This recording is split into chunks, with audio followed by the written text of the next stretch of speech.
আসিয়াছি পরকাজে পরদেশে পরবাসে পরেরও সাক্ষাতে পর বোঝা মাথে নিয়ে পরতরে প্রাণ দিয়ে পরে সে পায়ে পৌঁছাতে।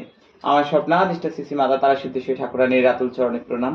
আমার অগণিত প্রাণের প্রিয় ভক্তমণ্ডলী সারা পৃথিবী জুড়ে যে যেখানটিতে আছে প্রত্যেককে আমার প্রাণ ভরা আশীর্বাদ। প্রত্যেকে ভালো থাক, সুস্থ থাক, সৎসঙ্গ পরিবারের সাথে যুক্ত থাক। আজ ভরা তৃতীয়া নবরাত্রি উৎসব চলছে। এই মুহূর্তে মামা কালী, কলিযুগে একমাত্র জীবন্তা মামা কালী মহারানীজির ভোগ চড়েছে। আজকে 57 জনের নামে ভোগ চড়েছে।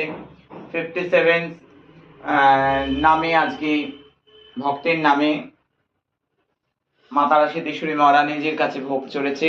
হবন চলছে এখন। মা নবরাত্রিরে 9 দিন যাবৎ আমাদের নিত্য হোম হয়, যদিও তব মায়ের মহাপূজা মহাহোম যজ্ঞ চলছে নবরাত্রির পূর্ণ লগ্নে। আমি প্রত্যেককে বারংবার মা মহারানীকে দর্শন করাচ্ছি যে বাসন্তী নবরাত্রিরে যেন বসন্তের ছোঁয়া প্রত্যেক ভক্তের ঘরে আসে, প্রত্যেক ঘর ভক্তের ঘর ভরা ভর্তি থাকে। যারা জয়তুমা রূপময়ী সম্প্রদায়, যারা এই পরিবারের সাথে যুক্ত, যারা এই পরিবারের সাথে অঙ্গাঙ্গিকভাবে যুক্ত রয়েছে, তাদের প্রত্যেকের যেন সমৃদ্ধি বৃদ্ধি হয়, শ্রীবৃদ্ধি হয়, সুস্থ স্বাস্থ্য আয়ু আরোগ্য আমি প্রার্থনা করি। প্রত্যেকে ভালো থাক, সুস্থ থাক। মায়ের ভোগ দর্শন করলে দুর্ভোগ কেটে যায়। এবং আগামী 5ই এপ্রিল মহাষ্টমীর পূর্ণলগ্নে অন্নপূর্ণা পূজা উপলক্ষে মা তারা সিদ্ধেশ্বরী মহারানীজির প্রাঙ্গণে একেবারে মা তারা সিদ্ধেশ্বরীর ভান্ডার, ভৈরবের ভান্ডারের মহাপ্রসাদ 14 পদ শহীদ বিতরণ রয়েছে। যারা যারা মহাপ্রসাদ মহাভোগ পেতে চাইছে তারা নিজ নিজ কোঅর্ডিনেটরের কাছে নাম লেখাবে।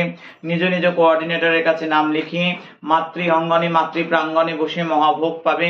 বাসন্তী নবরাত্রির এই মহাপর্বে প্রত্যেকের জীবনে দুঃখ দুর্দশা মা হরণ করুক, প্রত্যেকের ঘর সমৃদ্ধিতে ভরিয়ে তুলুক, এই কামনাই আমি মুহুর্মুহুর করছি। কারণ আমাদের পরিবারের প্রত্যেকে ভালো থাকুক, আমাদের পরিবারের প্রত্যেকের মুখে হাসি ফুটুক। সময় যে নাই তবু বলে যায় আমি ছিলাম, আমি আছি, আমি থাকবো।